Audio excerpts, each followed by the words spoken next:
Hey, what's going on everybody? Joe back again with another video for you. So HTC's One M9 isn't exactly the upgrade people were hoping for. The mantra seems to be if it isn't broke, don't fix it. I've had an opportunity to make the M9 my daily driver for just a little bit over a month now, and I've been able to form some pretty strong opinions. So first, let's run down some specs of this device. HTC decided to go with the Snapdragon 810 octa-core processor, 3GB of RAM, 32GB of internal storage with SD card expansion up to 128GB and a 2840 mAh battery. For optics, HTC moved the ultra pixel camera from the back to the front and went with a 20 megapixel shooter for the device's main camera. It has an f2.2 aperture and the ability to capture up to 4K video. On the front we have a 5-inch 1080p LCD3 display, and for me that's kind of a letdown coming from a 2K display on my previous device, but you know, first world problems, right? So the pixel density is 441 pixels per inch, and I've got to say the display is really nice. It's got some good viewing angles and pretty accurate color replication. So the real star on the front of the device though is the boom sound speakers. Now HTC continues to get this right time and time again, and they've managed to actually improve the sound quality ever so slightly over the M8. Now basically the overall hardware and design has changed very little from last year's model. The color options are pretty much the same with a slight tweak to the silver model, adding a gold trim all the way around the edges of the device.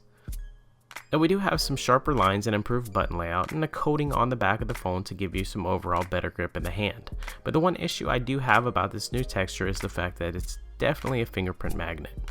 Now other than that, I think HTC has done a really good job with some of the incremental changes that they've implemented. So one thing that has become a point of contention for most people, and I do tend to agree, is the power button placement. Now, HTC moved it from the top to the side, which is a great idea, but they kind of fail when it comes to execution since the button was placed so low that I often press the volume keys instead of the actual power button. Now moving on to something else HTC attempted to improve but still kind of missed on is the rear camera. They ditched the fancy ultra pixels in favor of a traditional 20 megapixel shooter, and for the most part the pictures produced are acceptable in optimal conditions. But oftentimes though, the pictures end up being overexposed or underexposed when the conditions aren't quite right. That kind of can be annoying when you just want to take a really quick photo. Now one would think with a 2840 mAh battery and just a 1080p display, the One M9's battery life would be better than it is, but sadly it is not. So moving on to software, Sense really isn't necessarily my favorite Android experience, and I found that I'm getting more stutter and lag than I thought I would with the device running the Snapdragon 810 and sporting 3GB of RAM, but that might just be a side effect of how hot the phone can become during use. Now, the quick toggles are plentiful and are easily rearranged, and you have the ability to theme the look of your phone pretty easily through the pre-installed Themes app. So a couple of annoyances for me with Sense is the fact that there's no option to dismiss all notifications from the lock screen, and inexplicably HTC decided to not include a way to view your actual on-screen time. So other than those couple of hiccups though, I'm pretty okay with the overall general Sense experience.